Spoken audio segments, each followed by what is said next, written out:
How to splice Seaguar fluorocarbon leader to threadlock hollow core braided line. My name's Jamie Bruce from Bruce Brothers Charters here in Prince Edward Island, Canada.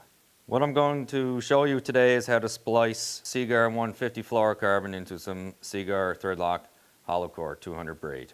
If these splices will hold on the GBFT that we fish up here in Prince Edward Island, they'll hold pretty much anywhere in the world. The first step is to heat up your splicing needle.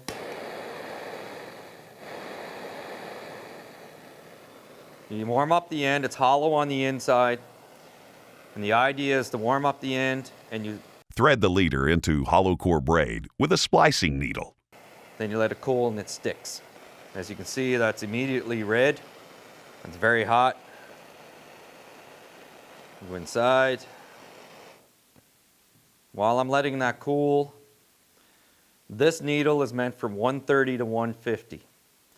If you are using 200 pound test Seaguar top shot or fluorocarbon, you need a 200 pound test needle. It's a little bigger in diameter, so match your needle to the diameter of the monofilament.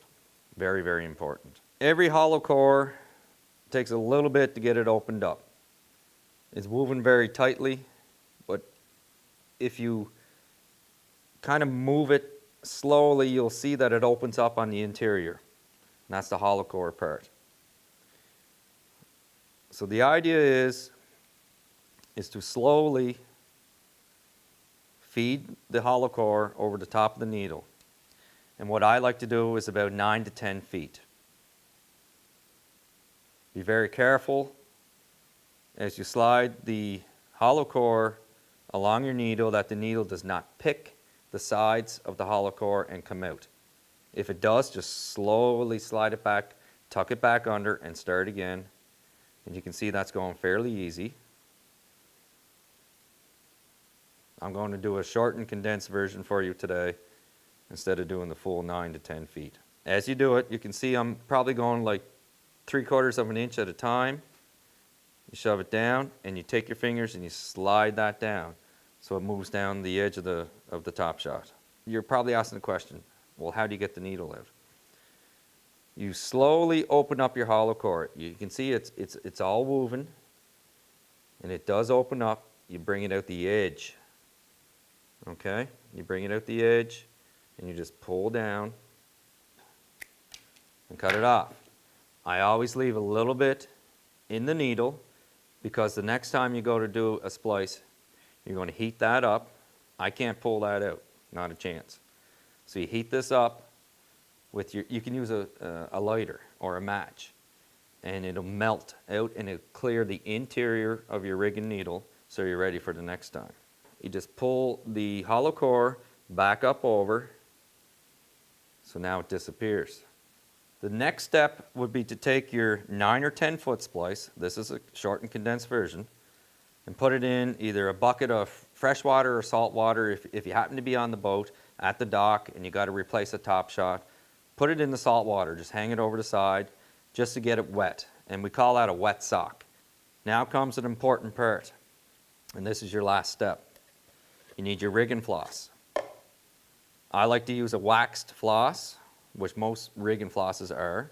I have seen different types. And you just cut off probably a couple feet. You won't use all of that.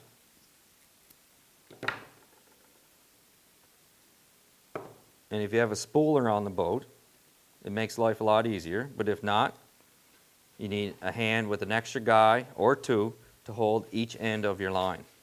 So you take your rig and floss, and this is your last step.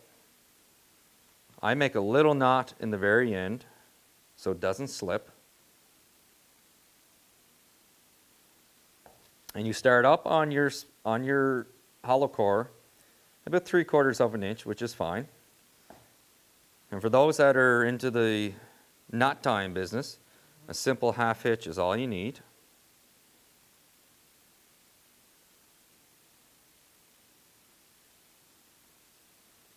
You bring that down tight. This is where the little knot in the end comes. You bring that down tight. Now all I'm going to do is a sequence of half hitches. And you tuck that in underneath. so it ties it off with pressure. And as I go, you go right next to the very spot you just made your last half hitch.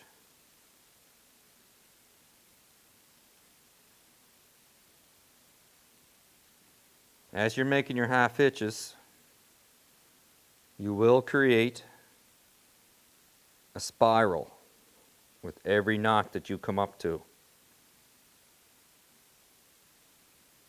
As I come to the edge of the hollow core, you'll see some frayed ends. If it gets really long, just trim it back. And if you don't have any help, you can merely tie off your hollow core on something, and you can use a rubber band, a thick, heavy rubber band on the other end to tie it off. Go down on your Seaguar top shot, probably 3/4 of an inch again. And this part is really quick because you're not covering hollow core. This is your safety. It's on top of the top shot. It's on top of the hollow core. And it shouldn't go anywhere. So on your last wrap, do two wraps and pull that in nice and snug. Be careful, this stuff is sharp, it'll cut. And I pull it tight like that. I'm going to take a knife or your mono cutters and go like that. Now you can also, that is waxed floss. You can see the spiral. It's completely all uniform. It's tight, it won't go anywhere. Because it is wax floss, it gets, the tighter you pull, the tighter the wax comes together and it won't fray. If you do start to see it to fray, just take some pear wax. It's cooking wax you'll find in your kitchen cupboard. It's very simple, and just rub it over it, and then you re-wax it. And that there is the splice. To learn more about Seaguar fluorocarbon, braid, and mono, visit seaguar.com.